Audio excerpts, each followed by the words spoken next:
Kondisi jantung bocor pada anak itu mungkin untuk dalam bahasa awamnya, jantung itu kan ada sirkulasi jantung bagian kanan dan ada sirkulasi jantung bagian kiri. Definisi kebocoran itu adanya kebocoran entah itu dari sirkulasi kanan ke kiri atau sirkulasi yang dari kiri ke kanan. Mungkin itu definisi dari jantung bocor. Itu jenis penyakitnya banyak dan mungkin yang paling umum sering terjadi seperti contoh adanya dinding atrium yang bocor, dinding ventricle yang bocor, atau adanya PDA atau shunt antara pembuluh darah aorta ke pulmonal yang seharusnya menutup pada saat lahir tapi ini tidak menutup dan sehingga terjadinya perpindahan sirkulasi. Intinya sih jantung bocor itu ya, dari perpindahan sirkulasi yang dari ke kiri ke kanan atau dari kanan ke kiri tergantung dari jenis kongenital yang dialami oleh anak tersebut. Ya, jantung bocor pada anak itu memang karena genetik. Jadi ini sebenarnya adalah kelainan bawaan yang didapat dari lahir.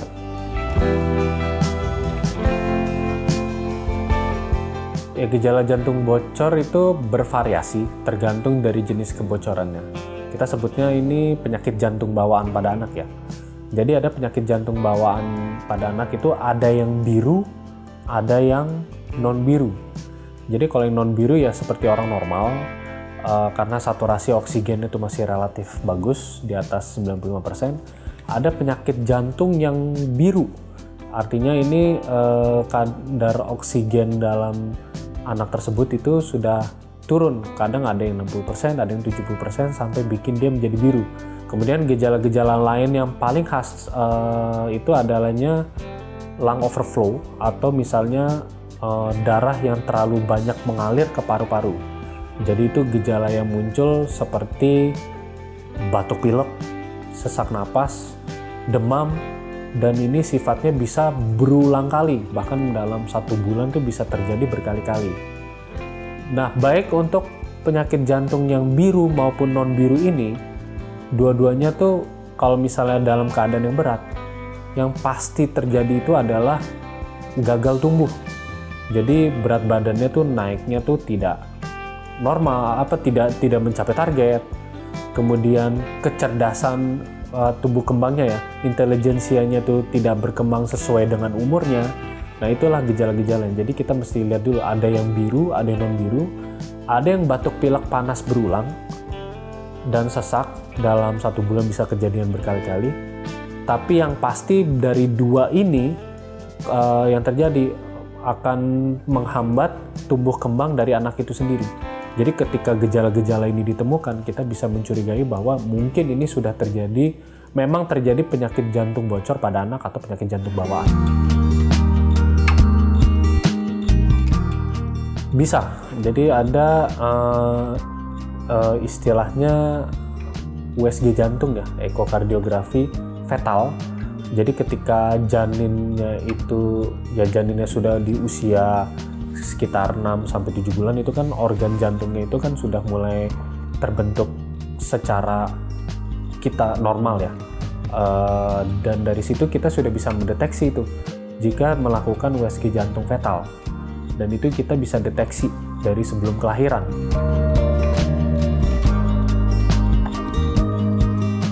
Jika kita sebagai orang tua mencurigai anak kita mengalami kebocoran jantung atau jantung bocor, penyakit jantung bawaan, yang pasti sih segera konsultasikan ke dokter jantung Anda. Tapi yang pasti sih terapinya itu ada terapi yang bersifat sementara, ada terapi yang bersifat definitif. Sementara itu hanya untuk meredakan gejalanya, mungkin dengan obat-obatan, tapi ada yang bersifat definitif. Definitif itu ya biasanya bisa kita lakukan dengan, tergantung jenis penyakit jantungnya lagi, bisa dengan kateterisasi. Kalau tidak bisa dilakukan dengan kateterisasi ya kita lakukan dengan operasi bedah jantung anak. Jadi intinya mengembalikan struktur anatominya menjadi struktur anatomi normal jantung pada umumnya.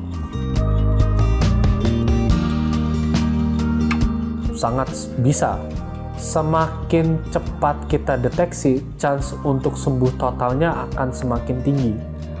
Jadi kalau misalnya ketahuannya telat, bahkan mungkin ada beberapa kasus di mana yang sudah tidak bisa terobati, tapi ada juga yang kasus misalnya hanya bisa diobatinya tuh tidak bisa 100%. Jadi intinya semuanya itu bisa sembuh, semuanya itu bisa diobati, asalkan deteksinya bisa ketahuan sedini mungkin. Itu bisa, tapi balik lagi tergantung dari derajat keparahannya. Karena kalau balik lagi, kalau misalnya ketahuannya sedini mungkin dan kita bisa melakukan terapi definitif sedini mungkin, ya tumbuh kembangnya normal, dia beraktivitas biasa seperti anak-anak pada umumnya itu bisa.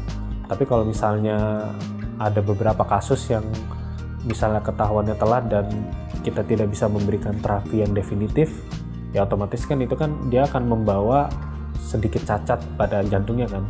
Nah itu kembali lagi itu dikonsultasikan lagi ke dokter jantungnya, aktivitas apa yang boleh dilakukan, karena otomatis dengan keterbatasan jantung yang dia punya, dia tidak bisa beraktivitas seperti anak-anak pada umumnya. Jadi itulah pentingnya konsultasi ke dokter jantung anak. Cara menjaga kesehatan anak balik lagi tergantung ke tiap penyakitnya.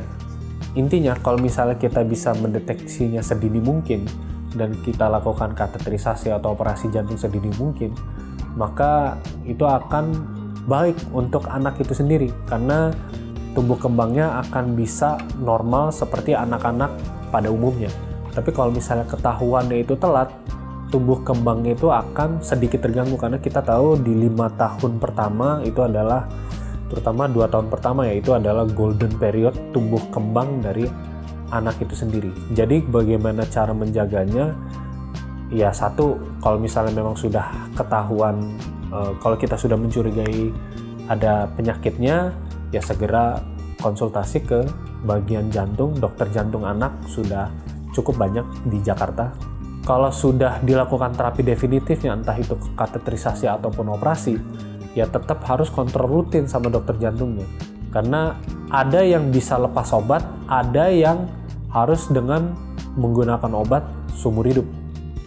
Jadi cara untuk menjaga kesehatannya adalah satu tadi, tetap harus konsultasi berkala dengan dokter jantungnya.